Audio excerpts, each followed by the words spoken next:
Life is very simple, don't complicate it. ஒன்று. இரண்டாவது, வாழ்க்கையினுடைய முதல் குறிக்கோளாக வெற்றியை முன்வைக்காதீர்கள், மகிழ்ச்சியை முன்வையுங்கள்.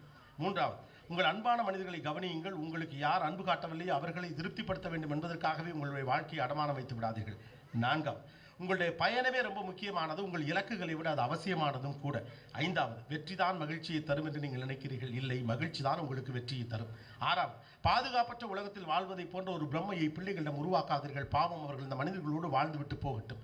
ஏழாவது, இந்த உலகத்தில் கூடிய எல்லோரும் கெட்டவர்கள், நான் அவர்களுக்கு எதிராக எனக்கு எதிராக அவர்கள் இருக்கிறார்கள் என்று நீங்களாக கோரப்பற்களோடு இந்த உலகத்தை பார்க்காதீர்கள். இந்த உலகம் அற்புதமானது, வாழ்ந்து விட்டு போங்கள்.